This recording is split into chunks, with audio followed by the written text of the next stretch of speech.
Hey y'all, I wanted to chat with you for a second about probiotics.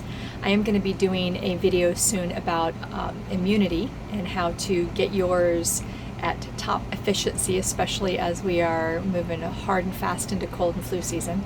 But let's talk about probiotics for a second, because I know a lot of you have either taken them, are currently taking them, or you're thinking about it because they're advertised quite a bit. And so I just wanted to give you a few guidelines. I'm not going to promote one over another. There are a whole bunch out there. I'm just going to give you some guidelines that if you decide to take them, what to be aware of. First of all, it really doesn't matter if they're refrigerated or not. The most important thing is that you're buying them from a source where they don't sit on the shelf forever. So if you walk into a grocery store that happens to have them, but they're not necessarily top sellers and they're sitting there for a long period of time, this is one of those situations where the expiration date really doesn't matter so much as when it was manufactured. You want to make sure that you're getting it from a source where they are rolling over pretty quick. You know, they're turning over pretty quick is the word I'm looking for. So once you've established that, then you want to make sure that you're getting those probiotics into your gut to feed the good bacteria.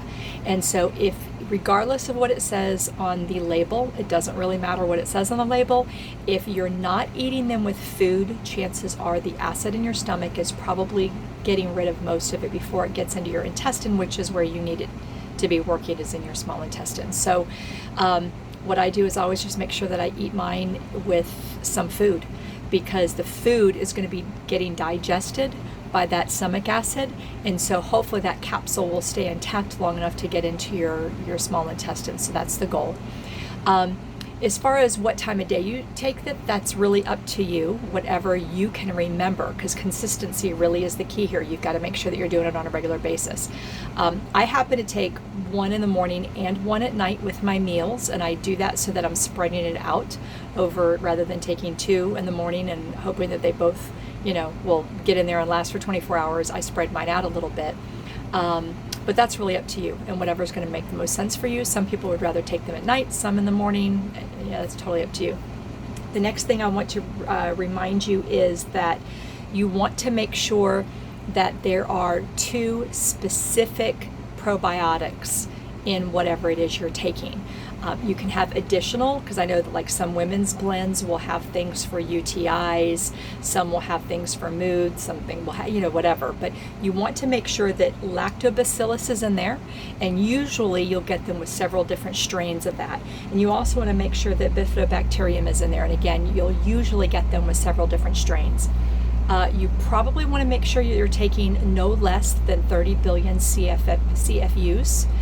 Sometimes you can get them up way higher than that, up into the hundreds, but 30 billion is really where you want to start.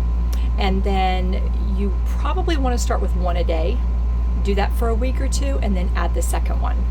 And then, under someone's care, I am not advising that you do this just on your own, but when you're working with somebody who's helping you with this whole process, then you can even get to the point where you're taking more than that. You don't want to do too much too soon, right? And then the last thing that you just really want to make sure that you're not doing is you're not feeding the bad bacteria. So if you're giving the good bacteria these probiotics, you want to make sure that you're starving out the bad guys. You do that by making sure that you're not ingesting any artificial sweeteners. So that's ACE K, that's saccharin, that's the little yellow, the pink, or the blue packages. You want to make sure that you're staying away from all artificial sweeteners during this process. And then you also want to make sure that you are not ingesting regular sugar if you can help it. Just really, really reduce the amount of sugar intake. So if you drink tea or coffee and you have to have something sweet, fine. It's better probably to use something like date syrup or honey or maple syrup. The date syrup has fiber in it, which will help. Anytime you're having fiber along with your sugar, it's helping with your insulin levels, so that's helpful. And then you want to avoid alcohol. So make sure you do those things, especially for the first 2 or 3 months while you're trying to heal your gut. I will tell you that this is a very new thing. Probiotics have only been researched since about 2004. So there's not a real long, we're talking about less than 20 years, right? So we don't have these huge long-term studies. Most people don't continue to take them, and you really should. If you're going to take them and you've made the decision to do that, it's probably something you're going to want to do on a relatively regular basis. And that's it. So if you have any questions about it, you can certainly ask the questions below or reach out to me. I'm more than happy to help you with the information that I have. Have a great one.